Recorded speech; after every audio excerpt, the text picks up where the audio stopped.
Remember when the 31st of October was all that anyone in the Conservative Party could talk about? They spent months and approaching £100 million telling everyone that Brexit would happen on the 31st of October, and that Johnson would rather be dead in a ditch than see that delayed.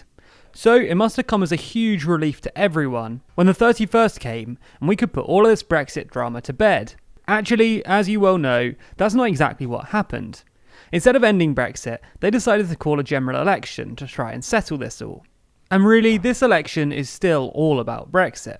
So this is just going to be a short video about why the election is so intrinsically linked to Brexit and how no deal is still very much at play. Before we do though, I wanted to encourage you to follow us on Twitter. We're currently trying to get experts, politicians and MPs involved with TLDR so we can interview them to get right to the source in our videos. One way we're doing that is through Twitter, and you guys following, liking and retweeting will really help us out. So if you can, please follow us at TLDR News UK. If you read the news at the moment, you've probably got the vibe that no deal is no longer a possibility. Labour said they'd only support an election if no deal was off the table, and that's exactly what they've done. They said this was because the EU had offered an extension until the 31st of January. In some sense, they're right. No deal is off the table, in that we have until January at the earliest before it becomes a possibility again. But it's certainly not off the table forever. That's because there are logically only two things that can happen in this election.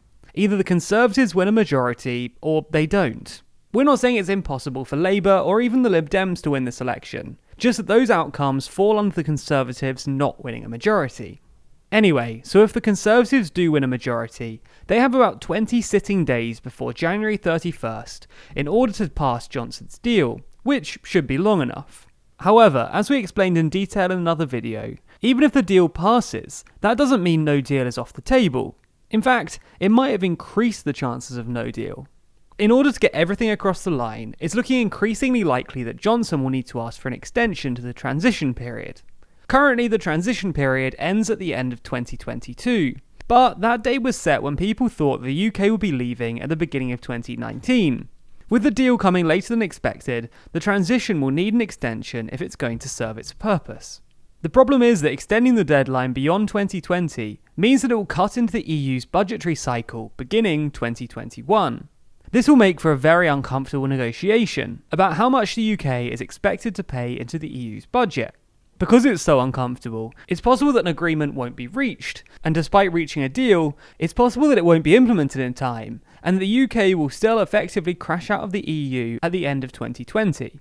On the other hand, if the Conservatives fail to win a majority, chances are that there'll be some form of second referendum.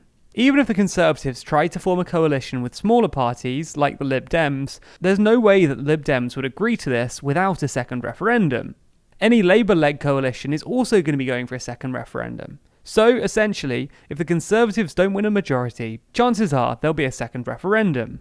The only possible outcome would be if the Conservatives and Brexit Party formed a majority government. But given that the Brexit Party are advocating for a clean break or no deal Brexit and are passionately against Johnson's deal, this looks unlikely.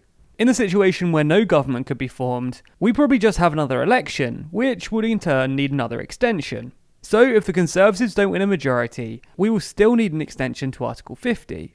And if they do, we'll almost certainly need an extension to the transition period. Given how unhappy the French were about the last Article 50 extension, there's a real risk that they won't grant this one. And for the reasons I mentioned earlier, any extension to the transition period will be difficult. Again, for more detail on the prospect of the transition period extension, check out our Transition Trap video. So ultimately, if the Conservatives win a majority, we'll likely end up following Johnson's deal, and if they don't, it will likely lead to either another general election or a second referendum. Regardless of which of these routes we end up following, it's clear that this election is fundamental to how Brexit progresses in the UK, and really emphasises how important this election could be. If you want more updates on the Brexit process and the election currently going on in the UK, then be sure to subscribe to the channel. You can also hit the bell icon if you want to be notified every time we release a video. And if you want more from us, you can find TLDR across all social networks simply by searching for TLDR News. And if you want your name featured at the end of the videos, just like these people, then you can sign up to back us on Patreon. There's a link to that in the description.